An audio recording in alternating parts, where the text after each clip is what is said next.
எல்லாருக்கும் வணக்கம். நம்ம ட்ரிங்க்ஸ் தான் பெரிய போதை நம்ம எல்லாரும் நினச்சிக்கிட்டு இருக்கிறோம். அதனால அதில் ரொம்ப ஃபோக்கஸ் பண்ணிட்டு இருக்கிறோம். பட் அதை விட ஒரு போதை இருக்குங்க. அது சத்தமில்லாமல் அந்த போதை நம்மளை சிதைச்சிக்கிட்டு இருக்கு. அதை நம்ம எத்தனை பேர் உணர்றோம், அல்லது உணர்ந்தா கூட நம்ம எத்தனை பேரால் அதை விட முடியும் அப்படின்னு தெரியல. வேற ஒன்றும் இல்லைங்க, செல்போன் போதை தாங்க பெரிய போதைங்க. இப்போ பெரியவங்களை கூட விட்டுருவோம். இப்போ என்னுடைய ஃபோக்கஸ்லாம் எங்கன்னா, பாவம் இந்த இளைய தலைமுறைகள், குழந்தைகள் இந்த செல்போனுக்கு எப்படி அடிக்ட் ஆகுறாங்க, அந்த அடிக்ட் ஆகுறதுனால அவங்களுடைய ஆட்டிடியூட்ஸ் எவ்வளவு சேஞ்ச் ஆகுதுங்கிறத நான் பார்க்குறேங்க, கண்ணால் பார்க்குறேங்க. அதனால தான் சொல்கிறேன் நான், இது ஒரு பெரிய போதையாக போயிட்டு இருக்கு. இந்த போதையால ஒரு தலைமுறையுடைய வாழ்க்கை முறை, ஆட்டிடியூட், கேரக்டர், பர்சனாலிட்டி என்னென்னமோ மாறிட்டு இருக்குங்க. மாறப்போகுது இன்னும் ஒரு 5-10 வருஷத்துல பாருங்க எப்படி போகுதோ தெரியல. ஒன்றும் இல்லைங்க, ஒரு ஒரு ட்ரிங்க்ஸ் போதைக்காக ஒருத்தவங்க அட்மிஷன்ஸ்க்கு வராங்க அப்படின்னு சொன்னா ஒரு 10 பேரை நம்ம கன்வின்ஸ் பண்ணோம்னா அதுல ஒரு 8 பேர் ஓகேன்னு சொல்லிட்டு ஒத்துழைப்பு கொடுப்பாங்க, ரெஸ்பெக்ட் பண்ணுவாங்க. ஹாஸ்பிட்டல் டாக்டர்னு சொல்லிட்டு ஒரு 2 பேர் வேணா கோஆபரேட் பண்ண மாட்டாங்க. ஆனா இது ரிவர்ஸ் ஆகுது. எதுல?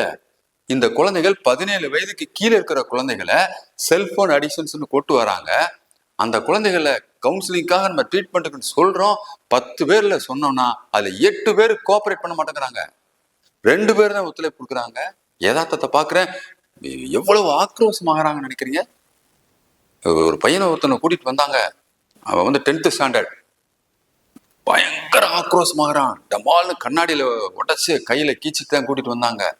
எதுக்கு இவ்வளவு கோபம் இவனுக்கு அப்படின்னு கேட்கிற பொழுது அவன் சொன்ன விஷயம் என்னன்னா, எனக்கு பிடிச்சது, நான் ரசிக்கிறது, எனக்கு சந்தோஷத்தை கொடுத்துட்டு இருக்கிற ஒரு செல்போனை பார்க்க கூடாது அப்படின்னு சொல்லிட்டு பிடுங்கி வைக்கிறாங்க, என்னைய தடுக்கிறாங்க. அவனுக்கு அவ்வளவு ஆக்ரோஷம் வருது. எனக்கான ஒரு ஹாப்பினஸ் அப்படின்னு அவன் எதை நினைக்கிறானோ அந்த பொருள் எனக்கு கொடுக்கல அல்லது அதை தடுக்கிறாங்க அப்படிங்கும் போது அவனுடைய கோபம் எல்லாம் பெற்றோர்கிட்ட திரும்புது.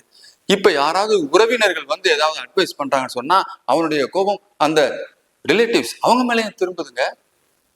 அப்கோர்ஸ் ஹாஸ்பிட்டல்ல அவன் கோபத்தை காட்டல, ஆனால் ட்ரீட்மெண்ட்டுக்கு ஒத்துழைப்பு கொடுக்கவில்லை, நான் பார்க்கிறேன். ஆக எது மாதிரியான மனநிலையை உருவாக்குகிறது அந்த குழந்தைகளுடைய மனநிலை? தான் தனக்கு பிடிச்சது தனக்கு வேணும், தான் அனுபவிக்கணும், நான் என்ஜாய் பண்றேன், எனக்கு அது போகும், எனக்கு சரி, அதை மட்டும்தான் பார்க்கறான ஒழிய பக்கத்துல இருக்கிற யாரையுமே கவனிக்க வேண்டிய அவசியம் இல்லை, யார் சொல்லி நான் கேட்க வேண்டிய தேவை இல்லைங்கிற அளவுக்கு ஒரு குழந்தையுடைய மனநிலையை மாத்துகிற ஒரு பொருளாக இன்னைக்கு இந்த செல்போன் இருக்கிறதே. இந்த குழந்தை நாளைக்கு வளருகிற பொழுது இந்த சுற்றுப்புறத்தில் இருக்கிற சக மனிதனை எப்படி பார்க்கும், இந்த சக மனிதனோடு எப்படி இணைந்து போய் வாழப்போகிறது, பணியாற்ற போகுது, உறவு வைக்க போகிறது, நட்பு வைக்க போகிறது, மிக மிக கடினமாக போயிட்டு இருக்குங்க. உண்மையில சொல்கிறேன், நான் இதை பல முறை பல வீடியோக்கள் போட்டுட்டேன். என்ன நம்மளுடைய வீடியோஸ் அதிகம் பேருக்கு போய் பார்க்காத நாடி, பகிரப்படாத நாடி, பெருசா அது ஒன்றும் ரீச் ஆகலை. இருந்தாலும் நான் சொல்வது என்னுடைய கடமை. என் அன்பு பெற்றோர்களே, குழந்தைகளை கவனியுங்கள். நிச்சயமாக சொல்கிறேன், இந்த செல்போன் அடிக்ஷன்ல இருந்து குழந்தைகளை பாதுகாக்காவிடில் எதிர்கால தலைமுறை தனியாகத்தான் வளரும். ஒரு கூட்டு சக மனிதனோடு இணைந்து வாழ்வதற்கு மிக கடினமாக மாறும் என்று நினைக்கிறேன். நன்றி, வணக்கம்.